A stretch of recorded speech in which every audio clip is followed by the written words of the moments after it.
Luke, the selection call, how close was it? Oh, it's tight.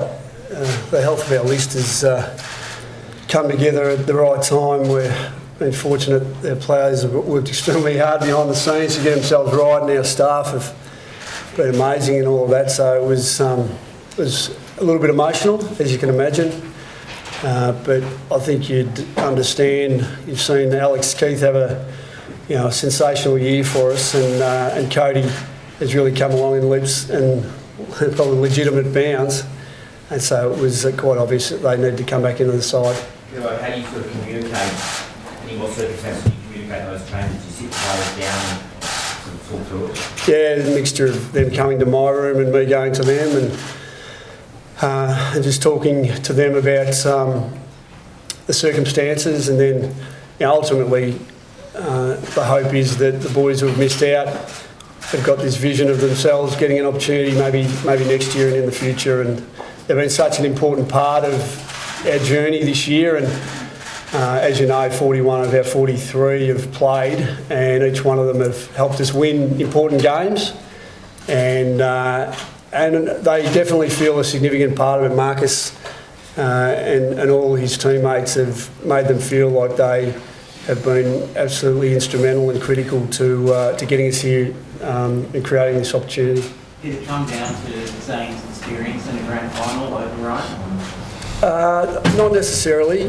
Last week against Port Adelaide, we needed to make a decision around who would play on Charlie Dixon, obviously a very big, key, powerful forward, and Alex had had a tremendous record on him this year and obviously wasn't available.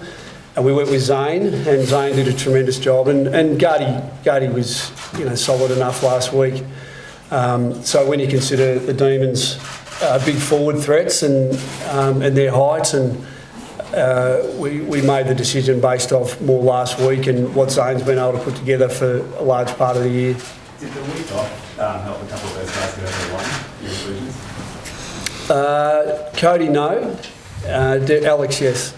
Yes, the extra week hasn't done him any harm at all, and just ticking off a few parameters that maybe, or one or two parameters he may not have been able to do the week before, but it wasn't a significant injury when it happened. It was in the last couple of minutes at the Gabba, and so he still may have been able to play last week, but definitely it has given us that extra buffer. Do you think it's been positive for you overall, the bye, having the week off after if you consider Alex's circumstances, maybe, but we, off the back of our momentum and how we felt, after the Port Adelaide preliminary final, then we were ready to go again the next week. So I don't think it's. I'm on record historically saying even the pre-finals bye I wasn't necessarily in favour of, and I'm a little bit apathetic now. It's here, neither here nor there really. It is what it is, and we all deal with it. How's the week off for your group, Simon? Do you feel like you've handled it well? Oh, we've handled it the same way that we handled the week off before. We've trained hard, we've done a lot of competitive work.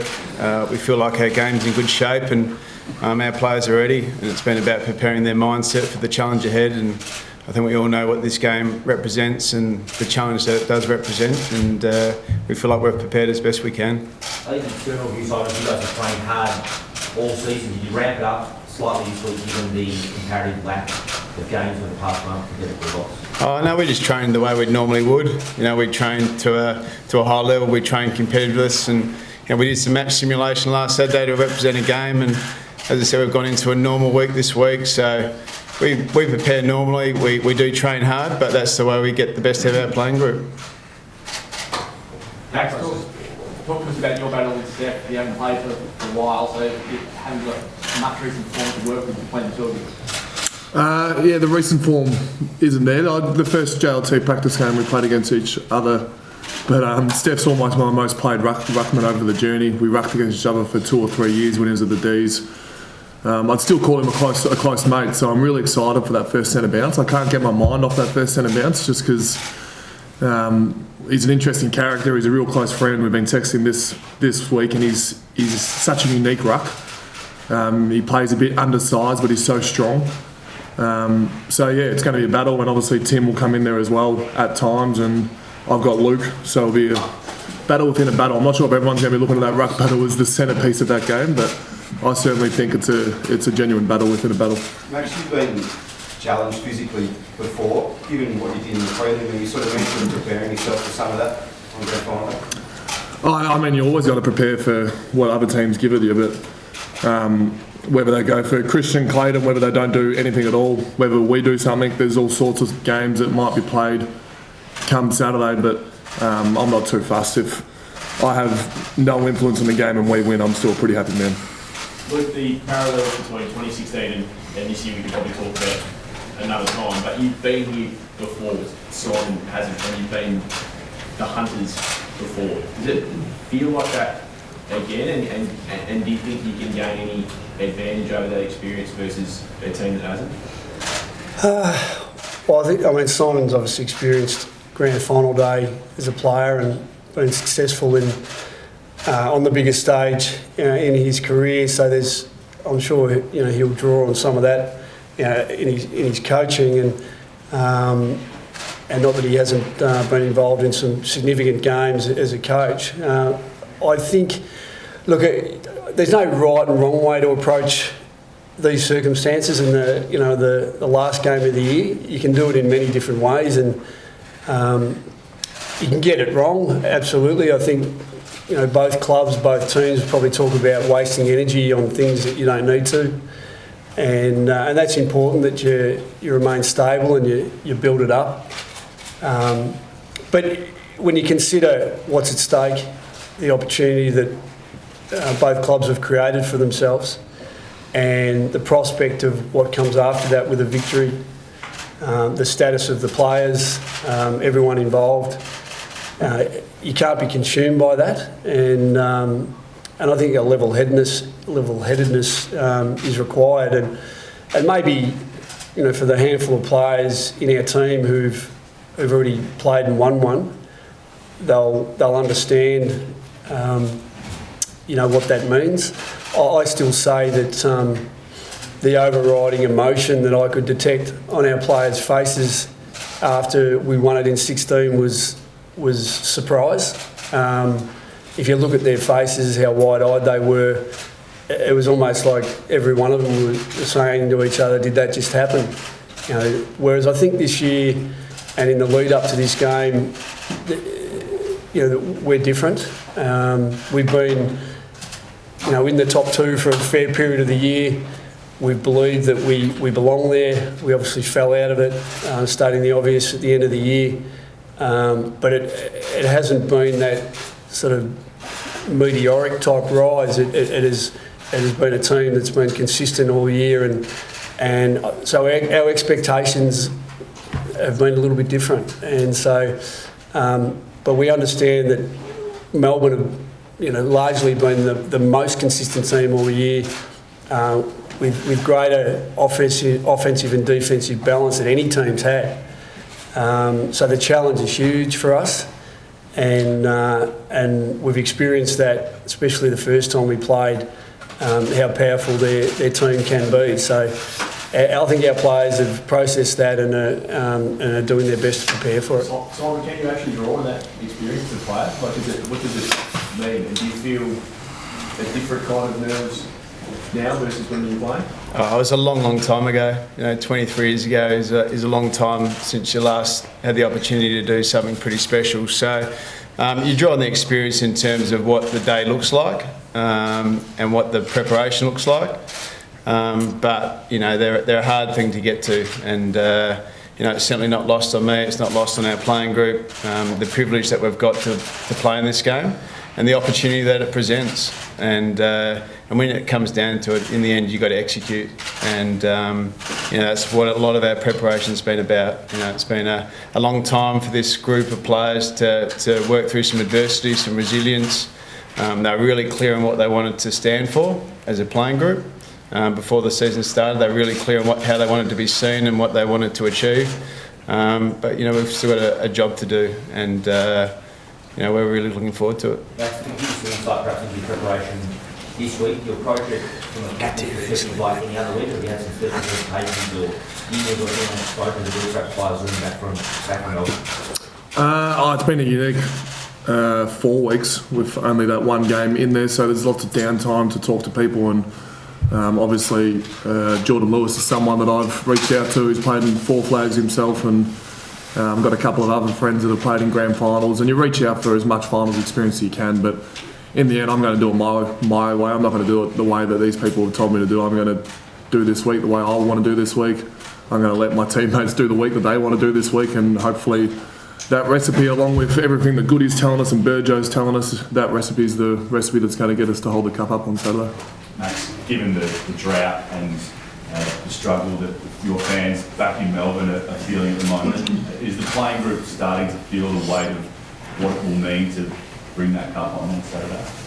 I think there's a responsibility for both teams.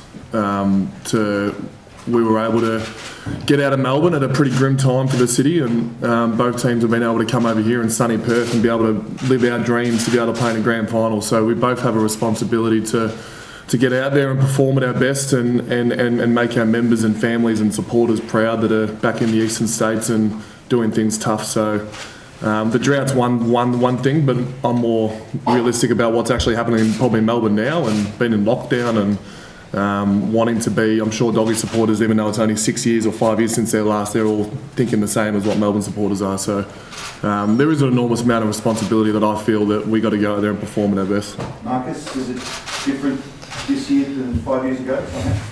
Yeah, it probably is in many ways, I guess, when you consider the build up to the game. What it's probably taken to get to this point. But in terms of, I think, what Bevo was talking about with regards to the season and how that's played out for us, I think that's probably been a bit different with regards to the football that we've played, and the similarities are probably in that the feelings and emotions that both teams are probably experiencing with the opportunity to play in a grand final, and irrespective of when the last one was or not, it's still a very fortunate position we find ourselves in. Clearly both teams have done an enormous amount of work to get to this point, but I guess those same feelings of how good, what a position to be in, and the opportunity that lies in front of you. What about you personally, Marcus? Like 2016, you're in your 3rd year, one of the younger players in the team. 5 years later, you're the captain. Have you approached it differently this week? Yeah, well, I think the responsibility is probably a little bit different. You try your best to probably, like Maxi has done as well, to try and guide your teammates, give them as much insight as you can. But there is a large part of it that is just exploratory, I guess. You do experience the build-up, and obviously this one is unique with the week off in between. It is a little bit longer, and you do your best to manage your emotions and still enjoy every bit of it. That was our focus. The last time where we got an opportunity like this was to enjoy the ride. You never know when your next opportunity might be, so give yourself up, I guess, to the build up a little bit. So it's exciting prospect to be a part of. How excited are you about the midfield battle? Because obviously Shakes is a real key to this game. Does that excite you? Yeah, it does. I think every game, the opportunity to go up against the best in the comp is clearly a challenge and exciting. And we've played each other twice throughout the 3 times, including the pre-season game. So we've both got a good understanding of what both teams are capable of. And it doesn't take you too long to realise how strong, based on the names and the quality of opponents sitting in the opposition midfield, to understand the capability and the strength that the Melbourne boys have all across the ground, particularly with their midfield and obviously the big fella and the quality that he possesses. So it's obviously going to shape, I guess, some part of the game. It's an exciting prospect to be a part of. Luke, I think from memory that night you might have thrown Jackie in defence at one point in round 19. Can you expect any coaching curveballs tonight, or permutations and situations? I think it'll be predictable from a match-up perspective. Yeah, well, Shaq, he was a legitimate key defender that night, and back then we had some plans for Josh to play a little bit of time in the ruck as well. But if you cast your mind back, Alex Keith went down with a hamstring in the probably about the 10-minute mark of the first quarter. So we had to shuffle things around, and so Shaq's done an enormous job in being able to embrace probably the opportunity, but also the role of being, that key defensive post. When Ryan Gardner's had 2 shoulder operations this year, 2 broken collarbones, so he's had a tumultuous year, the young fella. And with him out and Alex going down, we needed Josh to stand up as a defender, and he was tremendous for a few weeks. And now, he's probably in more of a familiar role of playing that key forward post, but now he presents as that player who can play at either end, and we've always had players who can swing, who are your medium smalls, who can play high half back, high half forward, wing, inside at times. We've probably never, in recent times, haven't had anyone who we've swung either end, and Shaq can do that, and so he becomes that utility that we haven't had. He becomes that extra height that we haven't had either. If he plays forward against the Demons, and because last time we really only had Jamara played last time and Josh Bruce played last time, so our forward mix is very, very different to what it was. And as you guys have picked up, and I love the way you've given him a lot of credit after the Port Adelaide game, because he did play a significant role last week against the opposition's key interceptors. And so he's got an absolutely critical role to play tomorrow, when he seems to be really enjoying it and loving the fact that he's, probably for the first time in his career, he's getting some love, and he's the centre of attention around the influence he's having on the field. Luke and Simon, both of you, given how even the season's been, and both of you been at the top for a while, I guess you probably both sit here today and say, if we play our best tomorrow, we'll win. So does that mean that one element of you has to stop the opposition? Are you going to go after one of these weapons that both teams have? I think what you've touched on there is you're right. We've played each other 3 times this year. There's elements of either game that teams dominated in, and there's elements where you learn from. And, we took a lot of learnings out of round 19 as a footy club. Some things Bevo did in that game that we'll grow from and learn from. And we actually made some changes post that. So I think both teams would sit here and say they've learned a lot about each other. And we'll have some plans. We'll be ready. And, it'll be about execution in the end. Goody, what about in terms of the style of the game? Obviously, throwing in a grand final aspect, you can change it. What are you expecting in that sort of sense? Well, both teams are 1 and 2 in contested footy, so you can tell it's going to be a pretty contested game. There's no doubt about that, and that's what grand finals are. They're teams that are prepared to establish the way the game looks pretty early on. So that'll be our challenge, to start the game in a manner that establishes the game early, as I'm sure the Dogs will be looking to do the same thing. Simon, how big a challenge is their midfield? It looks like the deepest midfield in the competition. Yeah, it's enormous. They've obviously got a lot of mids that can go through there. It's full of quality, and they use their half forwards in a way that enables them to generate, the game that they want. So, they're a quality outfit. They run really deep. They're healthy, and it's going to be a really pivotal battle to see who gets the game on their terms. There's no question about that. And their talent and their work ethic was very impressive against Port Adelaide last week. So we know the challenge is there, and one that we've been preparing for. Max, the last time your club won a premiership, you finished 9 premiers, and the Olympics were held in Tokyo. I know a lot of time has passed, but do you believe in fate and is sort of romance of your story? That's news to me.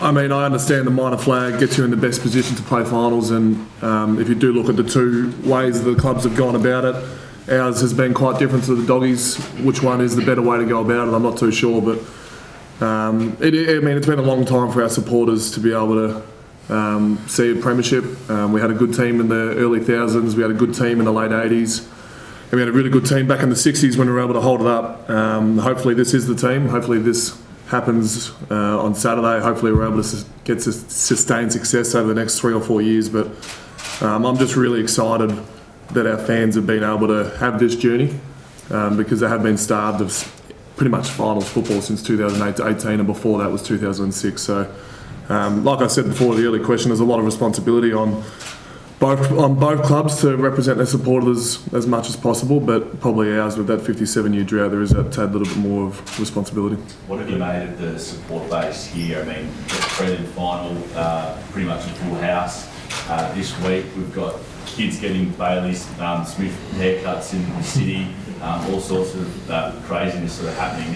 What have you made of the way a state that doesn't have a massive amount of fans of these two teams here embrace, you guys embrace this game? Yeah, I do say I would have loved to play this game at the MCG in front of our home crowd, but this is the very next best thing. The city's really turned it on. Not that we're 40 minutes out of town, but if you come into town, it's pretty crazy. There's a lot of footy fans around. We were able to get a really good support base for the game against Geelong. It felt like a real Melbourne crowd. I'm not sure if there's a few neutrals that have jumped on the Melbourne wagon, but if they have, thank you for the support that was there prelim night. And I'm sure the support will be there again throughout today for the captain's run and then also tomorrow. So, I feel really privileged to play in this town and be able to play a grand final, first one in Perth.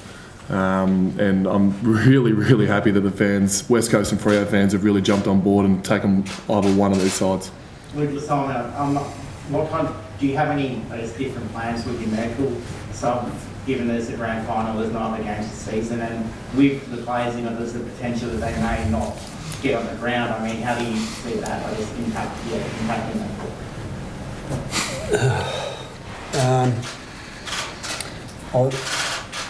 I think the main message, philosophical message to whoever is the sub is you're part of the 23, not historically part of a 22, and that's the way we view it. And similar to what I said earlier on about all the players who've contributed in different games and playing important minutes for our football club, the 41 players who played, and even Will Hayes and Don Bedendo who haven't played what they've been able to do, from a squad perspective. They're all as important as Marcus. That's the way they're treated. And so as far as the tactical persuasion, obviously can't divulge anything there, but that player will be just as important as anyone else in the 22. Couple more. They've all tried to get away from it at some stage late in the week, the coaches, just to clear your head at all, or are you just engrossed in what's going to happen? That directed at me, Rob, was it? Well, both of you, Yeah, mate. Yeah, well, in terms of, as a coach, you're just looking at to prepare and you have a normal week, but I think yesterday was the first time I got a chance to spend some time out. I finished at 11 yesterday morning, and first time to really start to digest things. So took a little drive to a place called Yanchep and laid on the beach, and then went up to the pub and had a Palmer and a pot, and just reflected on the challenge and the year that's been. And it was just nice to have some time out of my own and just to do a bit of reflection. But we've got some preparation to do today, and then it's really just about preparing for the game. So it's a normal week, but yesterday was a good time just to reflect a little bit. How's Latham's hamstring been tracking, and how tight was it in that decision? Yeah, no, he's fine, Latham.